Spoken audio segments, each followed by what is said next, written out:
I'm so glad that you stayed with me this week. I wanted to get to the other verse. Hear what verse 7 of chapter 6, of the book of Matthew says.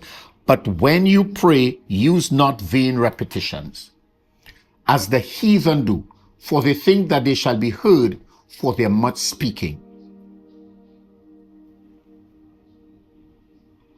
It says in verse 8, but not ye therefore, be not ye therefore like unto them, for your Father knows which things you have need of before you ask him. So he says, hear what? You get into the private space with God, stop trying to talk so much. Stop trying to just make it. I hear people say, oh, for my Christian walk to be meaningful, I've got to spend 2 hours in prayer. I've got to spend 5 hours in prayer. I've got to spend 12 hours in prayer. I've got to fast for a week. And God says, when you get in that space, be real. Don't try to make oh Lord, Lord, Lord, Lord, Lord. No. You say what you want to say to God. God is a person. He wants to talk with you. He wants to hear what you have to say. But like any other person, if you've said it 15 times in 3 minutes, I'm not going to hear all 15 of them. And I think what the Bible is trying to communicate is that get to the point. Talk to God about the real issues. Don't try to make up time in the presence of God. Talk to God about some real issues. Don't repeat everything. Speak as if you're speaking to me.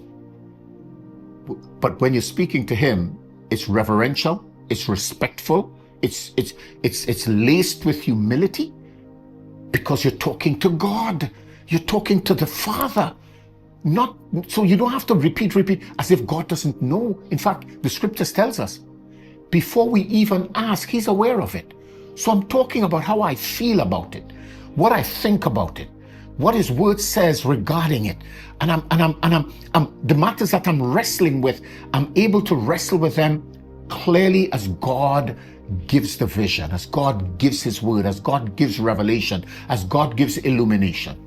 I do all of that in the presence of God. And I speak my mind. I tell him where I am. I tell him how I feel.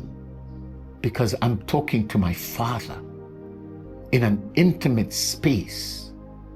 And this is meaningful to me. And in case you didn't get it, it's also meaningful to him. So come on, go pray today.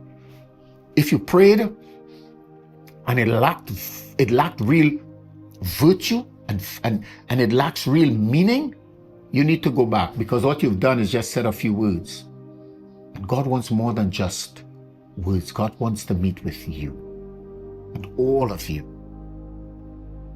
Not just the words of you, but your heart, your mind. God wants all of you. God has been calling your name because he wants to meet with you today.